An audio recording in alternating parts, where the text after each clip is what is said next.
Hey guys, it's Otti again. I'm sitting here in an online call with Sam from the band HURTSFALL. Hi, first of all. Hello. Hi. Hi. HURTSFALL, you are a band from the UK. We will explain what you do now. Maybe Mhm. first of all, may you introduce yourself? So you are Sam, and what's your part in the band? I think singer. Yeah, that's right. Yeah. So I'm Sam, Harrison Emm. So I am the lead singer and lyricist, co-songwriter, frontman, and a few other things for the band HURTSFALL. And we're from Nottingham in the UK. And HURTSFALL, how would you describe the music? It's kind of goth, but maybe you have some better words for it. Maybe to someone who never heard of you. Yeah, absolutely. I find it really hard to explain for many reasons. Because we've changed our style is one thing. So I think we started off very kind of post-punk, and now we're much more synth pop, but still very kind of goth throughout that. I had to explain to someone who's never heard of us. Some people describe us as goth and soul, so instead of rock and roll. So I wasn't sure about that, but now I really like it. I think it's short and sweet and gets the point across. Um, what else? What else? I would say in terms of like influences, if you're trying to put us somewhere, it's kind of like Depeche Mode, The Cure, Sisters of Mercy, like a little bit of OMD in the middle of that, I think is where we're at now.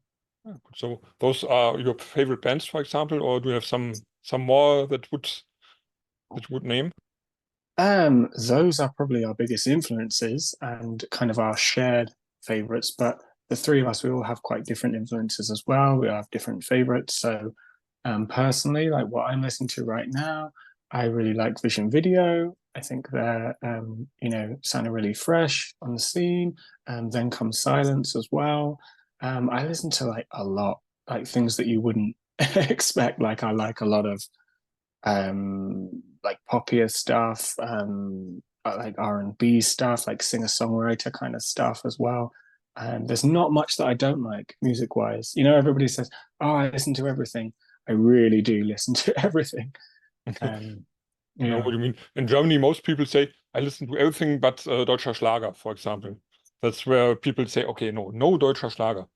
Hmm. But for me, it's the same.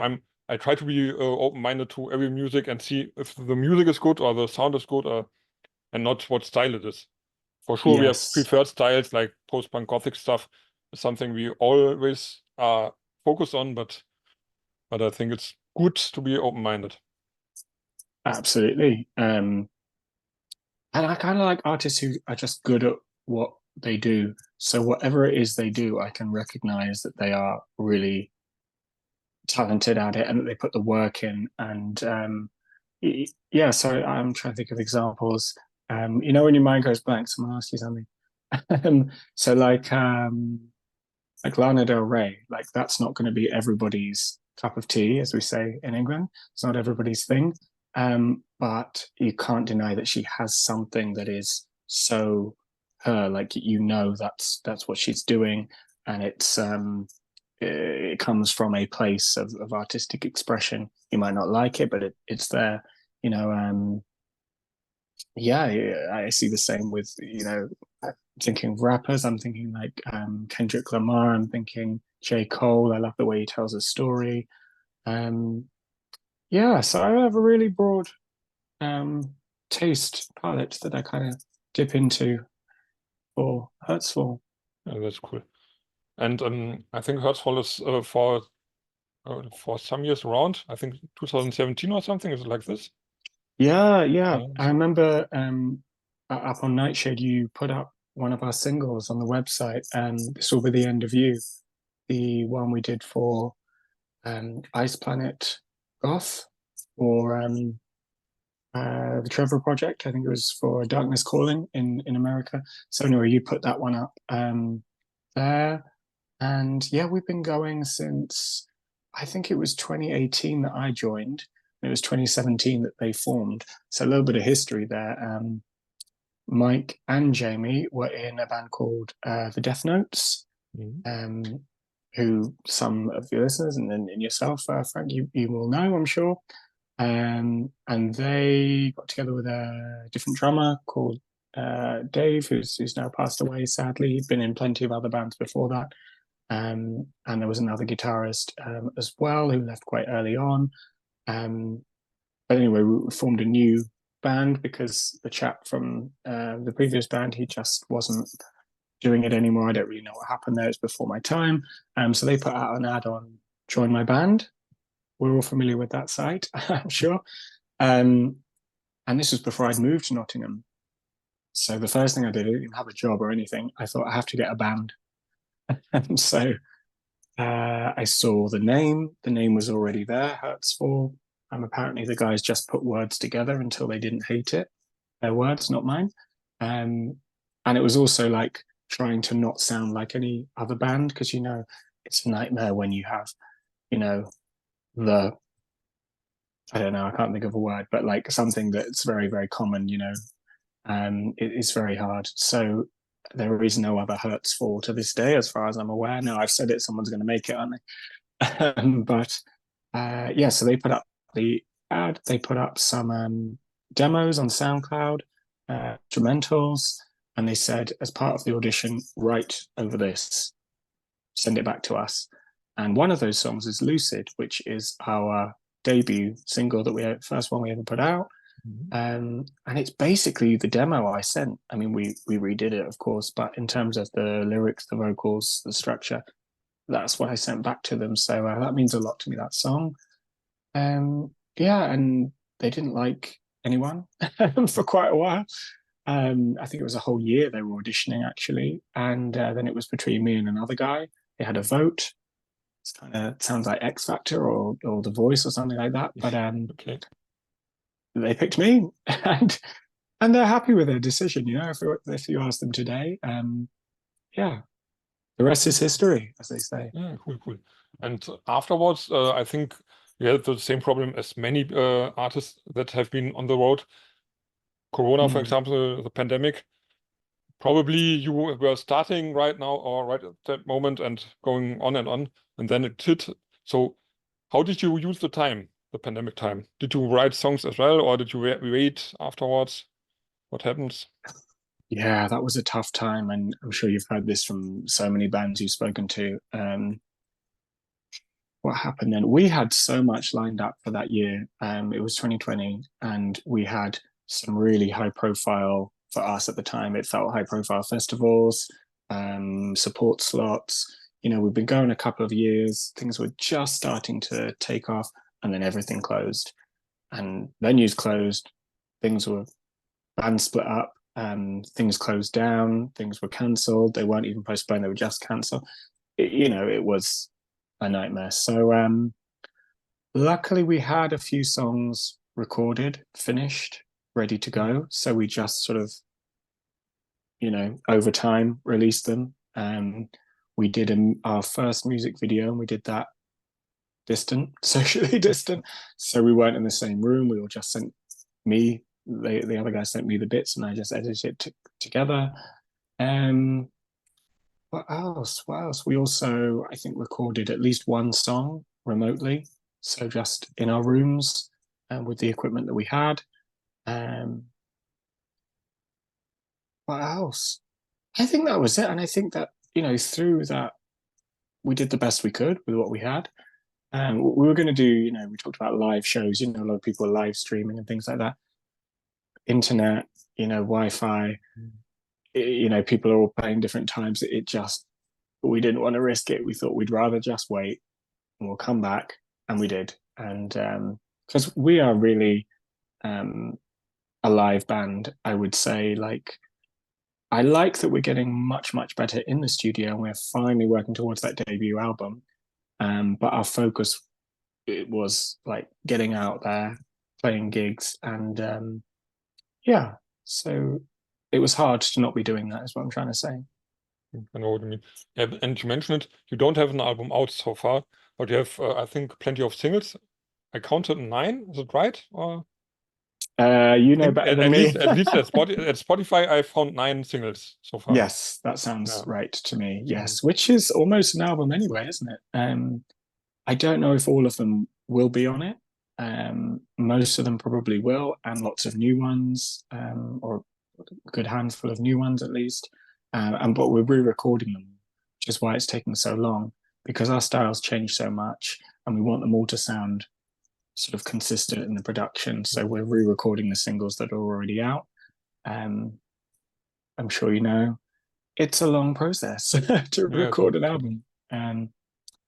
But we're not in a hurry. We're just going to keep working until it's where we want it to be, and it will be out, and it will be good. And people keep asking, that I want an album. It's like it will come, it will come. But I know what you mean with change your style, because I listened to all the singles, and sometimes I had the feeling, oh, is it another band? No, it's still HURTSFALL. It's just another style of, okay, you try out different styles of singing and stuff, and you will do this in the future. But also the music has changed really, really hard in some singles. So it was like, okay, oh no, it's still HURTSFALL, it's still the same. But it's, on the other side, it's cool to have such a wide range to me. So yeah, thank you. We'll keep this on, hopefully, at least to be not too straight at one sound. Yeah, you've touched on a few things there, because to start with, that was like a deliberate thing. We were going to experiment in all different styles and see where we fit. But then you've also pointed out how different the songs are anyway with time. Our production's changed, the band has changed genres, quite a bit. And also, yeah, we do just like to keep it different. We like to keep the listener on their toes. I can't help that I just like all different things. I don't want to just sing in one style. I like to go really low. I like to go really high.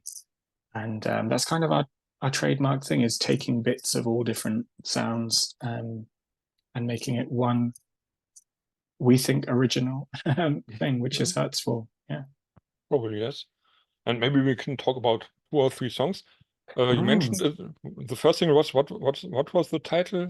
It's too late? Lucid. Lucid. Oh, yeah.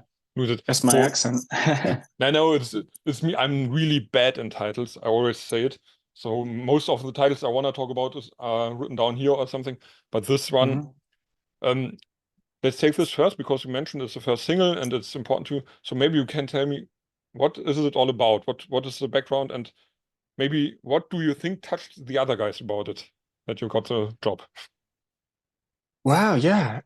It's really funny because they came up with the title, and it was just the instrumental, pretty much as it is now. And that was the demo I heard.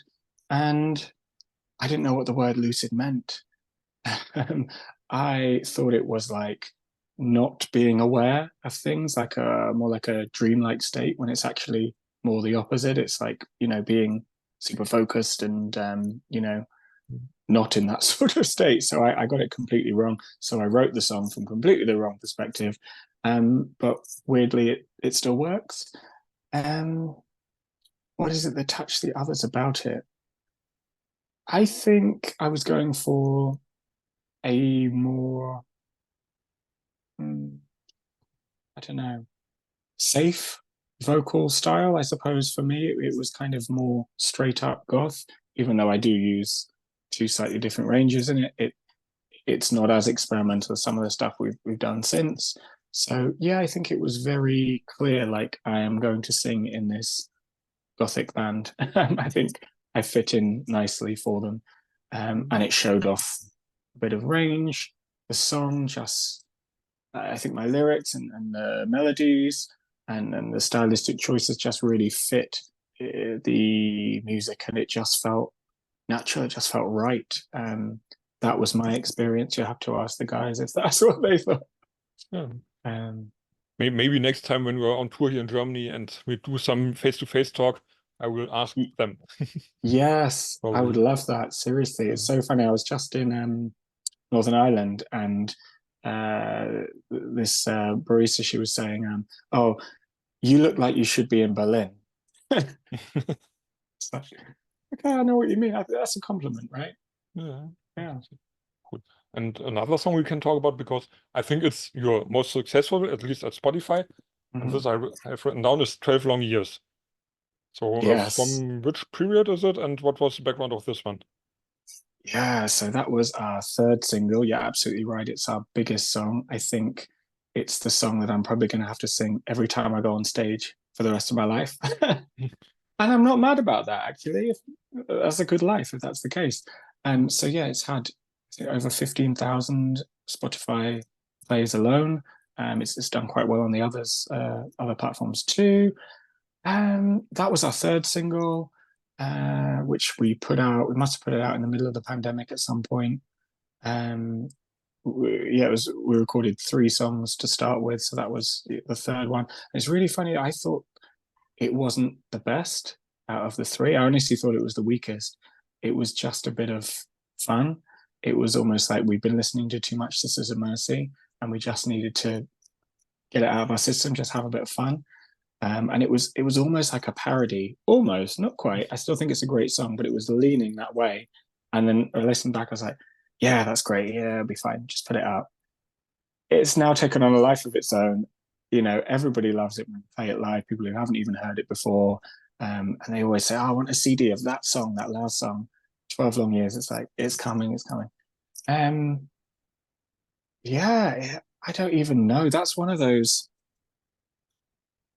like people ask about, you know, your inspirations and how you write things. And some people have these really good answers, don't they, about like, they eat certain things, drink certain things, they lock themselves away, they don't talk to people, or whatever it is. I had no ritual to make that. It literally just hit me like a lightning bolt, you know? It was just like, this is the song. And pretty much the whole thing. I made a few tweaks here and there to make it make sense, but pretty much it was like a subconscious, okay, this is what goes with the music. So I wish I could tell you where that came from. Reading back, kind of in retrospect, it's like I can see that it is very vampire based. So all different vampires. So you've got kind of like the first verse is very almost like Lost Boys, that kind of youthful sort of adolescent. Maybe you could have like Buffy, Angel, that sort of vibe as well. And the second verse was very much based on Elizabeth Bathory, like the, you know, rumors she would take young girls and bathe in their blood and drink it and whatever to stay young forever. So it's that idea as well. And that's where that iconic line comes from. Line your eyes and dance like the last 30 years never happened at all. You know, it's like time isn't passing. And it's also kind of talking about the goth scene, you know, like one of the great things about it, because it was, even though we wrote it just before the pandemic, it was still, the world was going in a darker place. So it was just kind of an escapism thing. So there's that as well. And yeah, the last verse was kind of more like a romantic poet, like kind of like a Lestat, or, you know, maybe like Lord Byron, you know, the rumors around him and stuff like that. So yeah, but it wasn't conscious. Honestly, it just came out like that. And I like it. So you're the most. I think you're totally into vampire stories as well. Oh yeah, in a big way. In a big way. It's like a. So did you see the new Lestat series? The new I haven't seen it yet. It's called Interview with the Vampire. I think it's called that. Yeah. Yeah, it's supposed to be good. People are saying good things. So I started watching it. I think I'm not that far. 3 or 4 episodes we have watched, but it's okay. It's different to the format, to the film, but yeah, should be like this. That's interesting. Yeah. Cool story. Yeah. Oh, it's on my list, but I have a long list. Time. That's what I mean. Yeah. As I mentioned, we have seen 3 episodes or 4, and this started weeks ago. We are no binge watchers. We have no time to binge watch. Sometimes an episode, and then maybe some days later, the next one. Cool. And so I have to ask, who's your favorite vampire of all? It's so obvious. I don't even want to say it, but it is Dracula.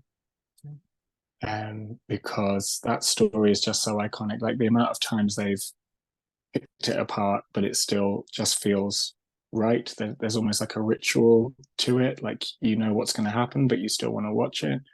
Yeah, so I was we played Whitby for the Goth weekend a couple of times. So, I got to see the Abbey and, the steps where the dog's supposed to run, and the room where Bram Stoker's supposed to have written it or got the idea for it, or both. I can't remember. But yeah, I love all of that. I turned into a proper fan, Okay. And you mentioned Lord Byron. I have to say I'm not really into what he did. I know his name and that he's a poet, but he comes from Nottingham. Is it like this? Yeah. There's a few of his ancestral homes. There's one around the corner from me right now, actually. Oh, okay. Yeah, he's. I mean, I don't know. I think he's done a poem about a vampire. That's why, and just the way he lived in this kind of hedonistic way. I think there was just this rumor he's just this sort of creature of the night, and he would be, enjoying all the distractions of the night, as you can imagine. So yeah, that's definitely seeped into our work. And he's mentioned in the song Tilting, and somebody mentioned that on Bandcamp. We got a message saying, I loved the Lord Byron line. The things I'd say to you, Lord Byron would have blushed. And we might have to put that on a t-shirt as well. That's quite good. But yeah, he's definitely an influence too in terms of the poetry and the image and everything. And I think as he's a local hero, you can say, it is important to be connected to this somehow. Yeah, and just a change from Robin Hood. Yeah, sure. For me, for example, when I hear the name Nottingham or the city Nottingham, it's always like Robin Hood, Sherwood Forest. I would love to see this one day, probably, but I think my girlfriend has been there. Yeah. Oh yeah. Yeah, there's a Robin Hood statue. There's a castle and caves and all sorts of local attractions related to that for sure. Yeah, come over. But you won't do songs about Robin Hood, or do you have some? It's never crossed my mind. I don't know why. Just yeah, it hasn't. That's not to say I wouldn't. Maybe Dark Robin. So some story about Dark Robin would be cool. Yeah, or some of the his dark brother or something. Or like what motivated the sheriff, or something from Maid Marian's perspective, or I don't know. Yeah, if I was going to do it, it'd have to be something different. I think there's enough stuff about him as the hero in the films and the cartoon. Yeah, it'd have to be something new. Probably. For example, the cartoon, it's funny, but it's not goth. It wouldn't fit. Exactly. I mean, I could just dress as Kevin Costner. Kevin Costner did not do it goth at all. I did enjoy that film. I can't remember now if it was any good. I enjoyed it as a kid. And I think it was a Disney cartoon, wasn't it? The animated one. I think it was Fox. Robin was yes, Fox, I think. Yeah, he was. Yeah, so I'd have to take it in a different direction. Yeah, I don't know.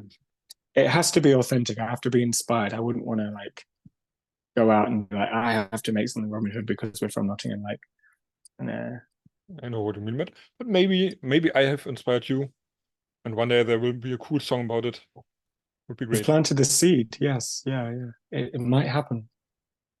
And we can't talk about every song, but we have to talk about December Snow, because I think this is the newest one. Is it like this? That is the last one we released. Yeah. Yes, I can't believe it, because we would have released it in December and it's now September. So we haven't actually. I don't think we've released a song this year, which keeps happening. I don't know if it's like a goth thing, just to not have a schedule and not be regular with anything. We've only done one music video. We haven't got an album. You would be forgiven for thinking like we're not passionate about this, but that is not the case. It's actually the opposite. It's because we love making music, writing music, and performing. So we're always gigging. Even when I say, oh, we're going to have a break, then we get offered something next week and we're out. But all of those things that I'd mentioned, they are coming. They just happen at our own pace. So yeah, we're talking about December Snow.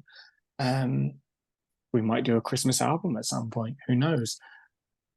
We have to do a real one first. We have to get a debut album, at least one out the way. That would be a bit strange, I think, to do a Christmas album straight away. But the Christmas song, yeah, it's I like Christmas. I find it, you know, an enjoyable time of year. I like the Christmas music, some of it, not all of it. So we wanted something for alternative people, goths, whatever group it is you identify with, to have something dark to put on that time of year that still makes you feel a little bit festive, but it still fits in with your listening habits. So it really was like making that balance, like HURTSFALL, but Christmas. and I think we achieved it. Like listening back, I'm really proud of how that came out. And it was another one, like 12 Long Years. I didn't think it would do so well. I just thought it'd be a little silly thing, but it got a really good reception, really good reviews. We're going to have to work it into the set, I think. I mean, it's getting a bit colder. It's hot today, but, you know, September, we're approaching October, I think. Maybe after Halloween, it might have to come in. And yeah, we have to work out how to play it live. We've never played it. So for live sets, you have plenty of more songs than the singles, probably. Yes, So, and we just keep writing more and recording, but we're releasing at this pace. We're like writing at this pace, you know, and performing like this. So yeah, you can expect a lot more new stuff coming. Definitely live and some singles on the way. Maybe we take this as the last topic. So as you play many live shows, what have been the most inspiring moments you experienced at stage? Ah, that's a really good question. The most inspiring moments I've experienced on the stage. Can I only have one answer? Can be 2 or 3 if you like. Yeah, that's good. I really liked, this was in Leeds, I think last year. So Leeds, it's really special to play anyway, because that's like arguably the home of goth as we know it. There was Leeds and London. I know they argue between them, but it's definitely one of the homes of goth music in the 80s. So to play there is really special. To see people on the front row singing back at me, singing back the lyrics that I wrote. And it's just like, you know, we're not major label, we're not, you know, getting millions of streams or fans or whatever, but that felt like success to me. I was like, oh, these people are singing these songs that I wrote as if we're any of those bands that we talked about earlier, Depeche Mode or The Cure or something like that. That was really special. Another one was making someone cry. That sounds really bad, but I mean it in the best possible way. So we have a ballad that we play pretty much every time called Calling Out, which is probably sounds completely different to everything else in our catalogue. It's kind of a rock ballad, but it's still very different. And yeah, it's quite an emotional song, and I do sing it with a lot of feeling, and I do some big belts within it, some long notes, some high notes, and yeah, just seeing people moved to tears. It's happened more than once, and then to have them come up and tell me afterwards, oh, you know, that really got me, and when you hit that note, I was just start crying. I was just overcome, and it's like, wow, that is like the point of doing it, really. I mean, don't get me wrong, it'd be nice if we had 1 million streams and we're touring the world, but to actually reach people to the point that they are feeling things that they weren't before they entered the building, because of my voice, because of my lyrics, because of our music, our performance, our passion. Yeah, that motivates me to carry on, to be honest. I understand. It's the moment when your music touches someone. That's what you mean. Touching Absolutely. people, not only seeing them listening, but touching them on a higher level, maybe. You can tell it like this. That's it. Absolutely. Yeah, cool. I think this was really interesting. What's coming next with HURTSFALL? What are you doing? Some new single or some shows? Maybe not the shows you play in a week or so, but in general in autumn? What's coming? Yeah, we've got quite a lot of local shows coming up. A couple of smaller festivals as well. We'll be going back to Sheffield. We will be doing some support slots that it's still a little bit early to talk about, but it will be an artist or two that you will have heard of. We've got some big ones in the pipeline. We're definitely releasing another single, so I can give you the exclusive there. We're definitely going to release Lost Souls, Driving at Night, which is based on another vampire book, Lost Souls, Poppy Z. Bright. I can't give you a date there because we're very typical goths and we just do things when we feel like it. But it is coming. We've just wrapped it up. It's sounding really good. We're just working on some artwork. The album will come as well eventually. Again, I don't want to put a date on it, but we're getting there. And who knows what next year will hold, because we're not going to stop. You can expect to hear a lot more from us. I will keep my eyes open and see what you do. Thank you very much. Yeah, cool. And do you have some free words, some greetings to the people outside? I just want to say thank you to anyone who has supported us so far. You know who you are. It really does mean the world to us. And if you don't know us, check us out, see what you think, at HURTSFALL UK on all your usual socials. So thank you for the nice talk. People Thank outside, you very much. thanks for watching. As Sam mentioned, check them out, HURTSFALL, really interesting band. And I think we will hear a lot more from you. And I say bye-bye, cheers. Thanks a lot.